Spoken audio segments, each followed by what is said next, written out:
Assalamualaikum warahmatullahi wabarakatuh.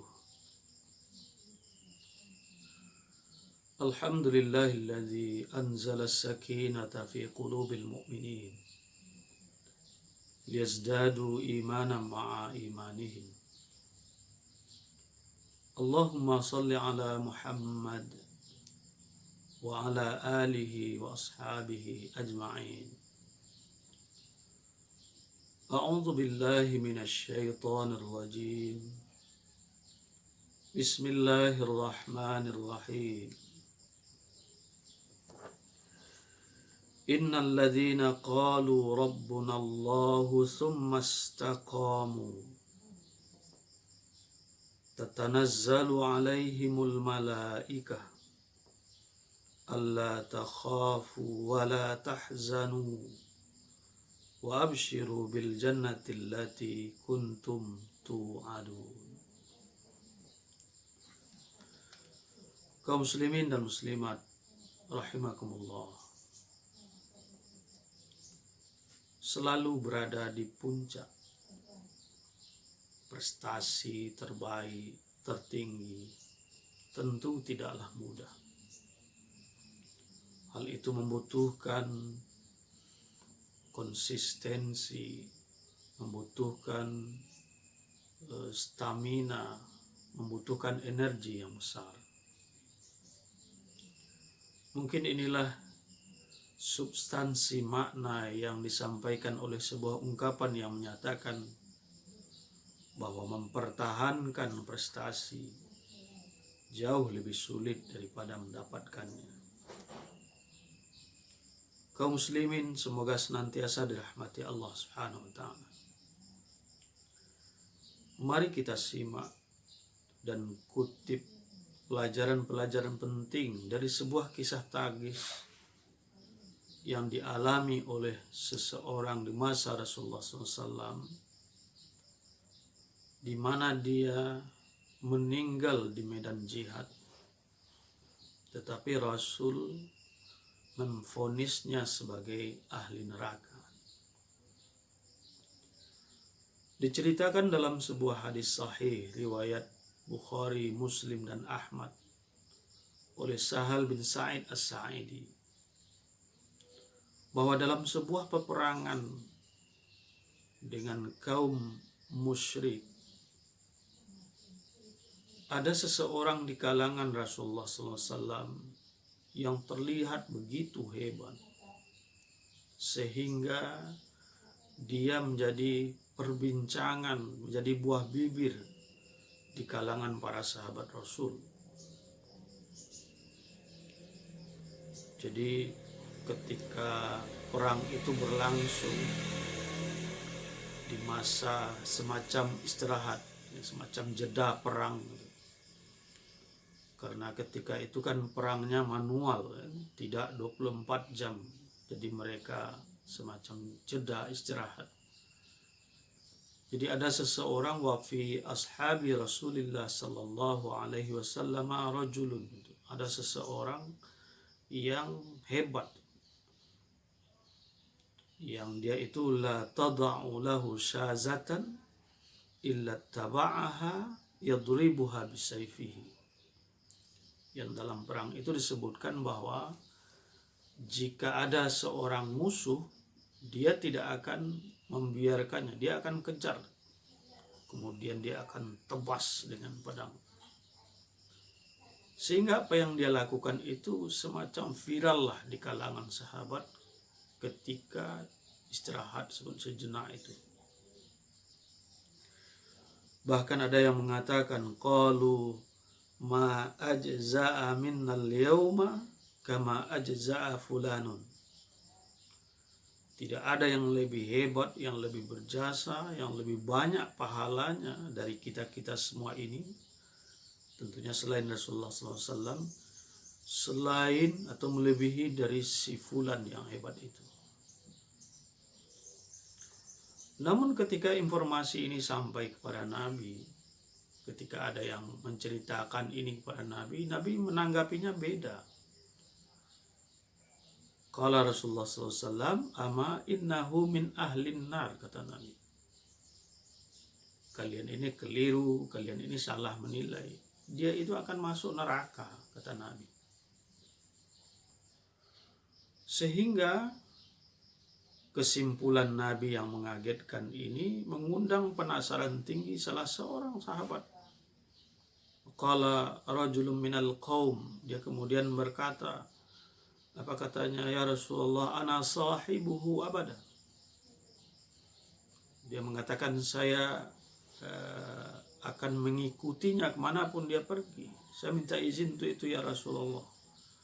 Saya ingin pelajari apa sebenarnya kekurangan pokoknya sehingga orang sehebat ini dikatakan masuk neraka. Sehingga pada fase peperangan berikutnya dia ikuti orang itu. Fakharaja ma'ahu, dia ikuti terus. Fa iza waqafa ma'ahu wa iza asra'a ma'ahu. Ketika dia berhenti, dia juga berhenti. Ketika dia cepat berlari, mengejar, dia juga ikuti. Pokoknya dia perhatikan apa sebenarnya yang menjadi kekeliruannya sehingga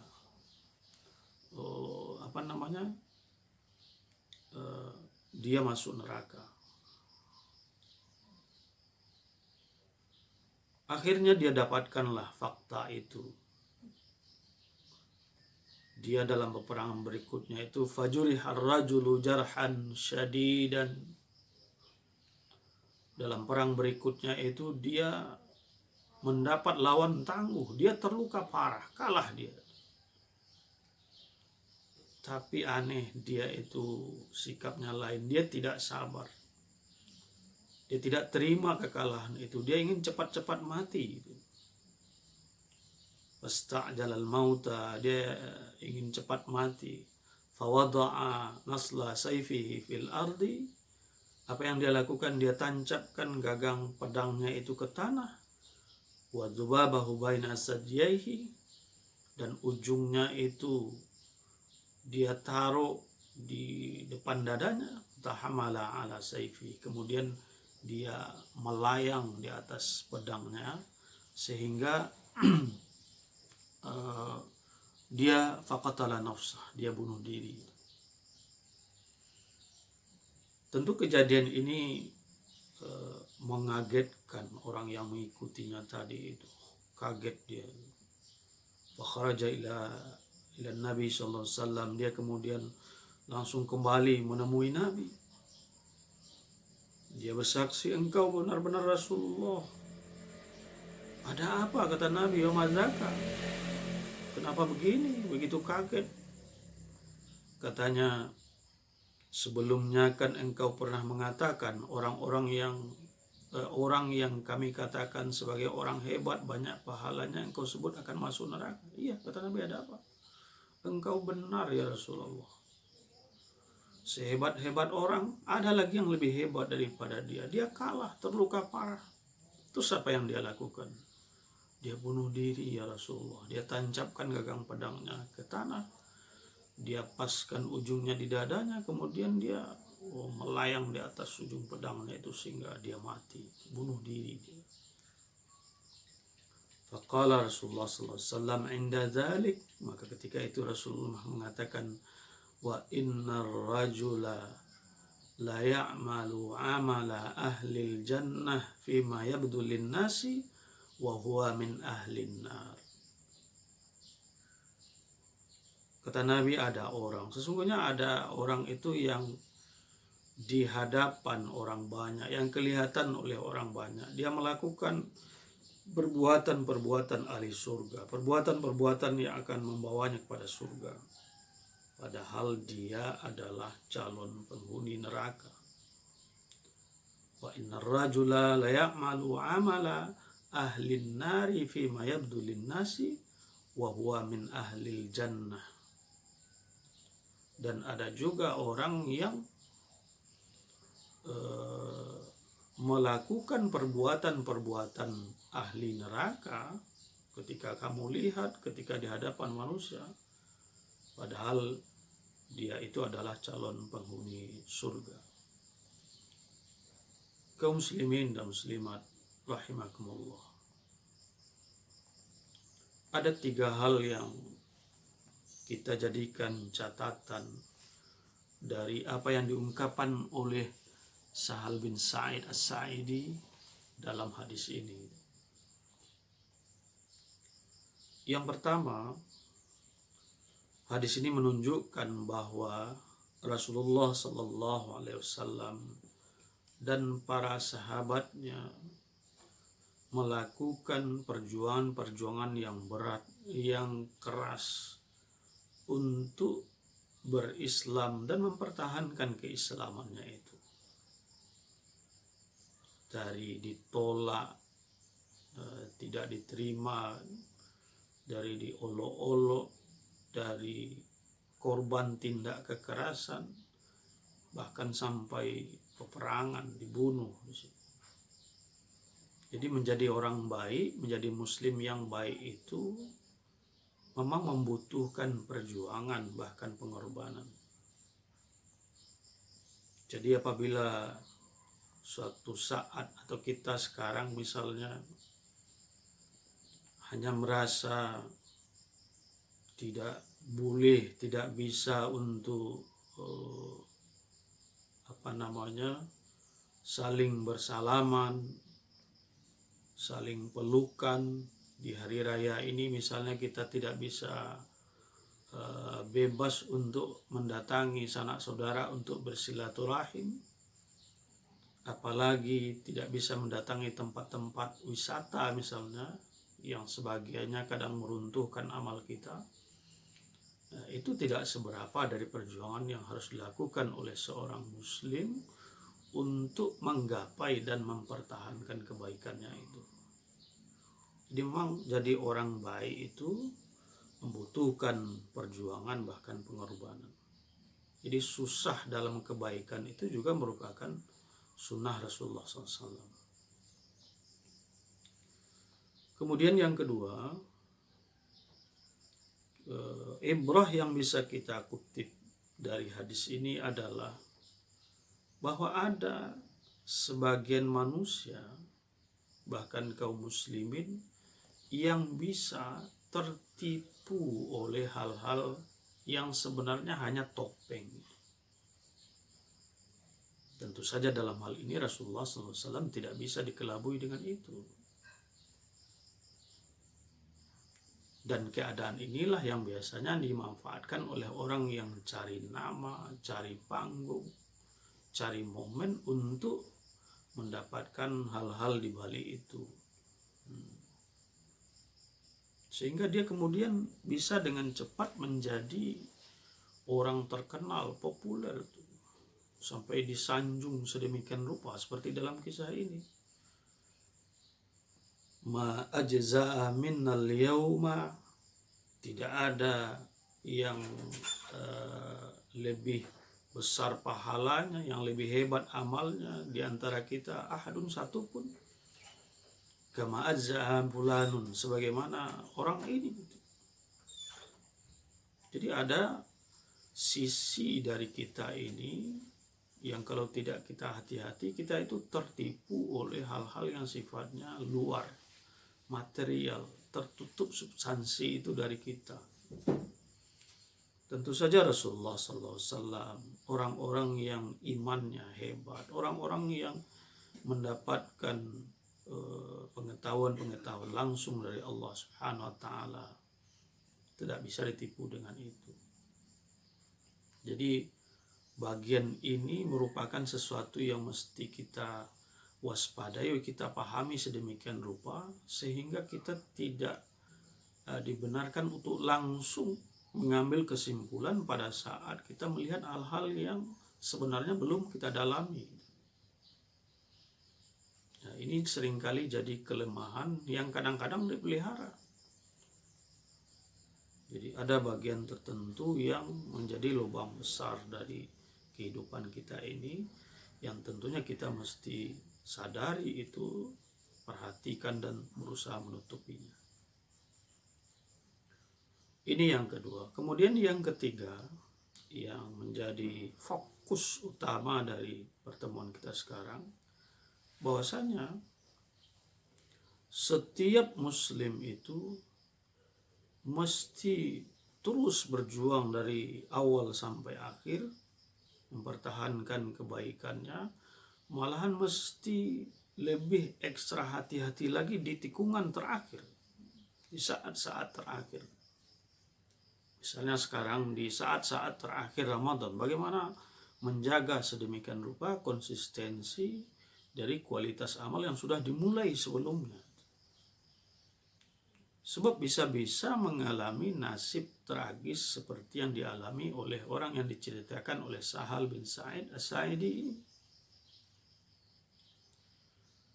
Dia terjatuh di ujung kisahnya. Dia menjadi orang yang bunuh diri. Fajuri hajarhan syadidan, dia kemudian terluka parah. Dia tidak bisa terima itu, kemudian bunuh diri. Fawada'a nasla sayfi fil ardi wa zubabahu baina istajiyaihi.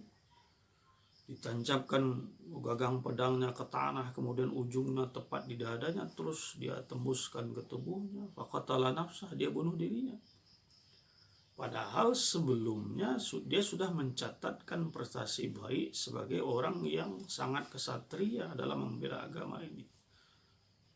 La tada'u lahu syazatan illa taba'aha yadrifuha bisayfi. Dia tidak pernah melepaskan seorang musuh, dikejar, ditebas. Tetapi ujungnya tragis itu. Karena seperti yang disyaratkan oleh Rasulullah SAW, bisa kejadian itu mungkin saja terjadi. Wa innar rajula la ya'malu amala ahlil jannah fima yabdu lin nasi wa huwa min ahlin nar. Bisa saja dilihat oleh orang banyak, diperlihatkan kepada orang banyak dia melakukan amalan-amalan ahli surga, tetapi sebenarnya dia sedang berjalan konsisten menuju neraka. Mungkin orang ini mengalami salah satu dari dua kemungkinan. Yang pertama, orang yang bisa ditelikung oleh setan di ujung-ujung perjalanan hidupnya itu bisa, yang pertama, mungkin dari awal dia sudah berniat tidak baik, dia sudah tidak ikhlas, sehingga kisah tragis di ujungnya itu hanya menjadi pembuktian saja. Dia memang selama ini pakai topeng, melakukan perbuatan-perbuatan baik hanya untuk mendapatkan sesuatu yang bersifat duniawi, dipuji, diangkat, disanjung, dan lain sebagainya. Sehingga kemudian Nabi pastikan dari awal, kalian keliru, dia itu akan masuk neraka. Saya tahu itu, saya diberitahu oleh Allah Subhanahu wa Ta'ala, diberitahu oleh malaikat. Atau mungkin juga yang kedua, dan ini yang mesti sangat kita waspadai. Dia di awalnya memang berniat baik, melakukan amal saleh sebaik-baiknya, sebanyak-banyaknya. Kebetulan sekarang peristiwanya berperang, dia berperang sebaik-baiknya, seikhlasnya. Tapi kemudian setan masuk, apalagi orang lain memuji-muji dia. Dia adalah seorang yang sangat hebat, seorang pahlawan. Sehingga dia terbang sedemikian rupa, tinggi, melambung. Dan itu membuat dia tidak mentolerir adanya kekurangan, adanya kesalahan. Pada saat dia terluka parah, dia tidak bisa terima ini. Saya tidak bisa ini mendengarkan komentar orang lain tentang saya yang sebelumnya menyanjung-nyanjung, sekarang ini mungkin mencibir, seorang jagoan kalah sedemikian rupa, lebih baik saya bunuh diri saja. Jadi ditelikung, disalib oleh setan di ujung karir kebaikannya itu, sehingga dia mati dalam keadaan kafir, bunuh diri. Dia kemudian masuk neraka. Nah, jadi amalan itu butuh konsistensi, butuh apa yang disebut oleh surat Fussilat ayat 30 yang kita baca tadi, istiqamah. innal ladzina qalu rabbunallahu tsumma istaqamu, menancapkan dengan kuat keimanan itu, menegaskan itu, dan kemudian terus di situ. Inilah kemudian yang membuahkan hasil besar. Tatanazzalu alaihimul malaikah, malaikat akan turun kepadanya, malaikat akan mendampinginya, malaikat akan selalu memberikan support terbaik bagi dirinya. Alla takhafu wa la tahzanu wa abshiru bil jannati allati kuntum tu'adun. Jangan takut, jangan khawatir, jangan bersedih, kata malaikat, sekalipun besar tantangan yang kamu hadapi. Wa abshiru bil jannati allati kuntum tu'adun. Tapi bergembiralah dengan surga yang sudah dijanjikan oleh Allah kepadamu. Jadi di ujung-ujung Ramadan ini kita terus mengawal, menjaga konsistensi itu agar tidak dirampok hasil akhirnya oleh setan. Dan juga bisa sebagaimana di ujung hadis itu disebutkan, wa innar rajula la ya'malu 'amala ahlin nari fima yabdu lin nasi wa huwa min ahlil jannah. Kita juga jangan cepat menyimpulkan, sebab ada orang-orang yang mungkin hari-harian yang sering kamu lihat, yang sering kamu perhatikan, dia itu perbuatannya buruk, perbuatan ahli neraka. Tapi tidak tertutup kemungkinan bahwa di tikungan terakhir, di ujung-ujung hidupnya itu, dia kemudian mendapat hidayah, dan itu kemudian yang membawa dia ke surga. Bisa saja sebelumnya dia khilaf, dia belum mendapatkan kesempatan itu. Makanya dengan demikian kamu jangan cepat-cepat berkesimpulan dia ini sudah hitam, sudah tidak mungkin lagi diarahkan. Tapi terus optimis, menjaga asa, terus mengajak dia kepada kebaikan, sebab tidak ada yang ditutup kemungkinannya untuk berubah baik di sepanjang hidupnya itu. Tapi jangan pula kemudian karena bagian akhir hadis ini ditegaskan oleh Nabi, seseorang berkesimpulan, kalau begitu saya bersiap-siap saja di tikungan terakhir, waspada saja di tikungan terakhir, sebab itulah tikungan saat detik-detik yang paling menentukan. Tidak tepat pula seperti itu. Kenapa? Setidaknya dua hal. Yang pertama, kita tidak tahu mana itu tikungan terakhir, mana saat-saat terakhir itu, kapan saat-saat terakhir itu. Jangan-jangan sekarang sudah saat-saat terakhir. Satu. Dan yang kedua, orang yang sudah mempersiapkan saja untuk tetap baik di saat-saat terakhir, dia sudah bersiap-siap dari sekarang, sudah banyak amalnya, sudah bagus amalnya, masih bisa disalib, masih bisa ditelikung, masih bisa dirampas, dirampok oleh setan. Masa orang yang hanya menunggu-nunggu saat-saat terakhir saja bisa lepas daripada keganasan setan menyesatkan manusia? Jadi karena itu memang seperti konsep yang ditawarkan oleh Fussilat ayat 30 tadi itu, tancapkan selalu bahwasanya Rabbunallah, Allah adalah Tuhan kita, Tuhanku, Tuhan semua, yang semua ajaran-ajarannya merupakan pegangan hidup yang tidak bisa ditawar-tawar. Tsumma istaqamu, kemudian terus menerus di situ. Itulah yang akan menghasilkan hasil yang baik. Mari kita jaga amalan-amalan baik kita, baik jumlahnya, baik kualitasnya, sampai kita di ujung perjalanan hidup kita.